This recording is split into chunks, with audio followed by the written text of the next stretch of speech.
Le contraire d'absent, c'est présent. Et présent en hébreu, c'est ov. Et ov sur aussi le verbe être. Donc le présent, c'est d'être. Donc à chaque fois que tu n'es pas, EST, d'accord, tu n'es pas présent et tu ne vis pas le présent. Donc la logique, c'est simple.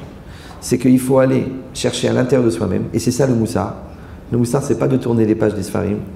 Le moussar, c'est d'utiliser des caméras hyper sophistiquées, comme le Messiah Tesharim, comme le Rav Dessler, mais pour filmer. Donc c'est pas le livre qu'il faut regarder, c'est la personne que tu es à travers le livre. Parce que le livre, il te renvoie quelque chose. Tu as regardé Kinyan Yazrizout, Kol HaKavod, je suis content pour toi. Moi, je l'ai fait à peu près 152 fois. Toi, tu l'as lu une fois, Kol HaKavod, c'est mieux que rien. Mais quand tu l'as lu, qu'est-ce que tu as fait? Tu l'as disséqué comme un rajba. Après, tu as pris la distance entre le texte et toi. Et après, tu as trouvé un ma'alach pour devenir ce que tu as appris. Si tu n'as pas fait ce travail, tu n'as pas commencé le moussar. Tu n'as pas commencé. Parce que le ikar du moussar, c'est la hitla avut, oui, et la réflexion, il a été bonenout pour devenir quelqu'un d'autre, pour changer, pour travailler sa personne. Maintenant, les trois quarts des gens ne travaillent pas. Je dis la vérité, il faut dire. Les gens ne travaillent pas. Même les gens qui learn. Il y a des années, je me suis bagarré avec Raveman, j'ai dit, moi, je vais créer Beth à Moussar dans le monde entier. Parce qu'il y en a marre. Les gens, ils ont des chapeaux, ils se disent des gros mots, ils mentent, ils regardent des films, ils s'insultent, ils se pourrissent, ils ont des mauvaises pensées, ils font l'adultère mental quand ils dorment avec leur femme, ils pensent à quelqu'un d'autre. Tout ça, cher. Mais ça, c'est Dvarim Shebalev. C'est Dvarim Shebalev.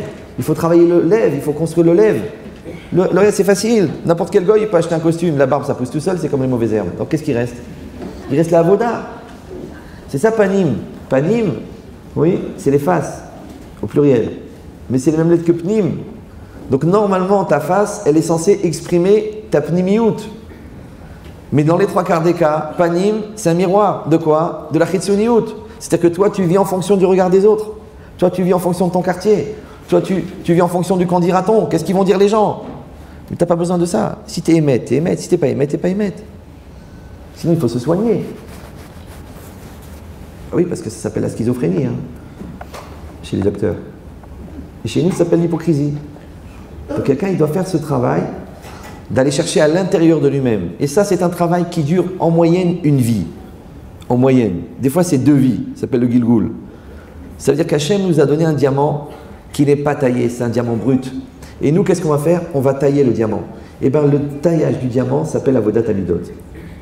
Maintenant, les différentes panimes du diamant, oui, vous savez qu'un diamant, plus il a de facettes, plus il brille. Alors, c'est pas par hasard si le commerce du diamant, il est shayach avec la chassidoute. C'est pas par hasard.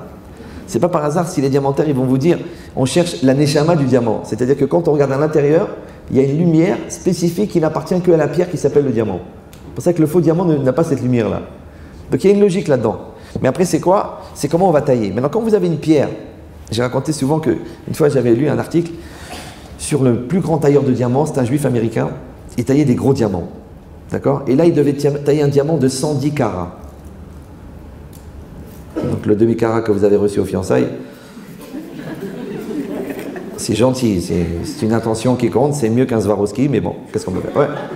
110 carats, d'accord?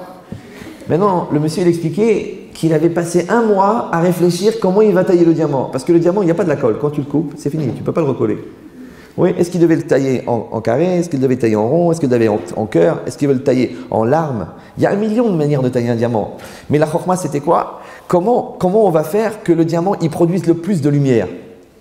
D'accord? Et c'est très intéressant. Pourquoi? Parce que, un peu dans les notions de Kabbalah, Chassidut, comme ça, Orot Zeretzonot. D'accord? Donc la lumière, en fait, elle représente la volonté. Et le diamant, c'est la personne. Et que quand toi, tu vas produire de la lumière, c'est toujours difficile de savoir, est-ce que c'est une lumière que tu produis ou est-ce que c'est une lumière que tu reflètes? Maintenant, il y a des gens qui aiment faire plaisir aux gens. Ils vont leur dire ce qu'ils veulent entendre. Ça, c'est une lumière qui reflète. Et il y a des gens que eux, la lumière, elle vient de l'intérieur. C'est pour ça que Baba Salé, même si vous vous rencontrez dans une boîte de nuit, ça reste Baba Salé. Alors qu'une star, elle n'est belle que sous les projecteurs. Et si vous allez dire, mais on est dit des stars, ni Baba Salé, eh ben, moi, j'ai été choqué des fois de voir des gens de chez nous, et tu les vois en vacances, ils sont en short à fleurs. Enfin, je comprends, t'es barou ou t'es un vrai ou... Oui, mais tu comprends, il faut être un peu cool. Moi, ça me dérange pas, moi. Je suis le plus cool du monde. On m'appelle le camembert en France, d'accord? Mais j'ai dit qu'il y a une chose qui s'appelle la cohérence.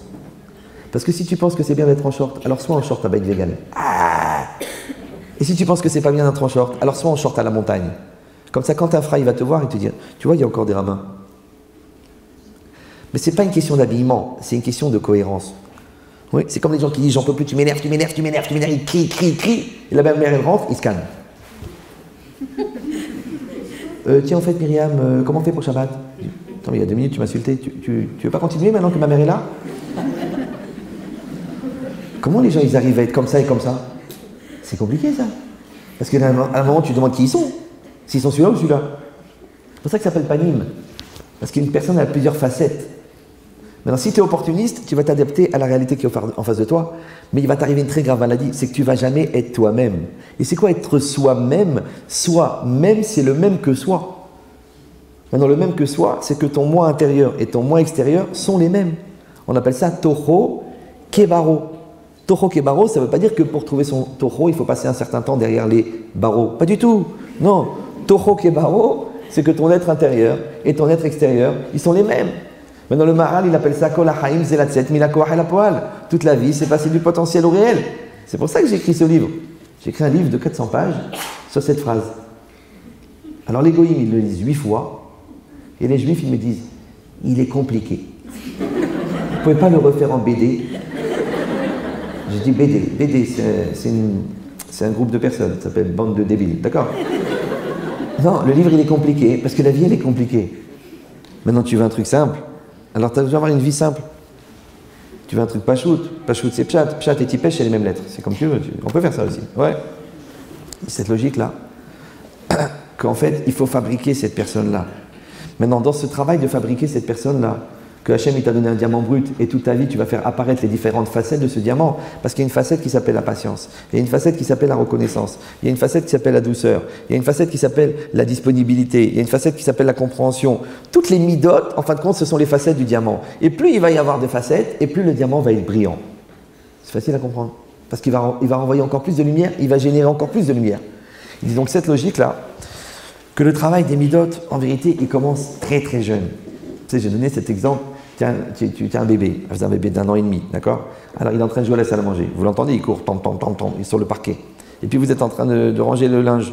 Et puis vous entendez, et puis PAM! Vous avez entendu qu'il est tombé par terre. Mais vous n'entendez rien. Alors, vous avez peur, vous dites, Razé Shalom, peut-être qu'il est tombé dans le coma. Le Aleno, Simsileno. Ouais. Je rajoute ça pour les Tunisiens, d'accord? Mais. Il ne faut pas avoir honte des Tunisiens. Moi, je suis marocain, mais je me soigne. D'accord? Mais c'est quoi l'idée? C'est que maintenant, l'enfant, il est tombé. Et c'est très bizarre, t'entends rien, puis d'un seul coup, tu entends. C'est la sirène américaine de la police. Ouais. Pourquoi il n'a pas pleuré tout de suite? Il a eu mal tout de suite, pourquoi il n'a pas pleuré tout de suite? C'est pourquoi? Il a réfléchi, est-ce qu'il aurait un public pour sa crise? C'est pour ça que les parents, ils reconnaissent quand c'est un pleur de tminik, un pleur de peur, un pleur de la nuit est terminée, il faut que tout le monde s'amuse, il est 4 h du matin, un pleur de j'ai faim, un pleur de je suis mouillé, il y a plein de pleurs. Et chaque pleur, il est une expression. Pourtant, le bébé, il ne parle pas. Alors comment tu reconnais son pleur? Donc c'est quoi la logique? C'est que l'enfant, déjà à 1 an et demi, il réfléchit, est-ce qu'il a un public pour être une victime? Alors imagine à 42 ans et demi, qu'il est devenu un acteur reconnu, comment il va jouer un rôle? C'est pour ça qu'il faut beaucoup, beaucoup travailler pour réussir à être soi-même, c'est-à-dire être le même que soi, que ton intériorité, tu la travailles, tu construis le lève, et ensuite ce lève-là, il va produire un moi à l'extérieur. Il faut que le moi extérieur et le moi intérieur soient le même. C'est une grande avoda. C'est une grande avoda. Ouais. C'est pour ça que le Ramban, là-bas, si vous regardez, dans la Kedat Yitzhak, il dit que tout le Nisayon, Akshbochou, quand il a envoyé le Nisayon, il était un Nisayon lo à la Ménoussé, et là, la Ménassé. D'accord? Akshbochou, il s'appelle le Ménassé, celui qui fait celui qui fait la menace. Ouais, le Ménassé, c'est celui qui fait le Nisayon. Le Ménoussé, c'est celui qui subit le Nisayon. Il dit Hachem, le Ménassé n'avait pas besoin du Nisayon, c'est-à-dire pour savoir de quoi était capable Hachem. Avraham Avinu, il n'avait pas besoin. Mais c'est le Ménoussé qui a besoin du Nisayon. Pourquoi? Il dit Latset Milakoach la poal. Parce qu'il avait un lève, il fallait qu'il arrive au Maasé. Donc ça veut dire qu'en vérité, toute la vie, un homme, il fabrique une intériorité qui ensuite va se réaliser à l'extérieur. Et pour ça, on lui envoie des partenaires. Comment on grandit? Ouais, comment tu passes d'une quitta à l'autre? Avec les épreuves. Donc les épreuves de 8 ans te rendent une personne de 9 ans. D'accord? Maintenant, l'école, en résumé, c'est la vie. Le proviseur, le directeur de l'école, c'est Hachem. Les exercices, c'est les nisyonotes. Les camarades de classe, c'est les gens qui t'entourent. Le professeur de travaux dirigés, c'est le Yetzer Hara qui va proposer les exercices. D'accord? Et toi, tu apprends le programme et tu fais les exercices. Maintenant, quand tu apprends les maths, tu fais les maths, tu deviens matheux. D'accord? Maintenant, tu apprends la patience, tu travailles la patience, tu deviens patient. Ça n'existe pas que quelqu'un il est patient parce qu'il a lu tous les sfarim sur la patience. Non, ça ne marche pas. On voit des gens très patients, au contraire des gens qui connaissent la patience, ils ont déjà écrit 3 sfarim sur la patience, mais ils sont nerveux.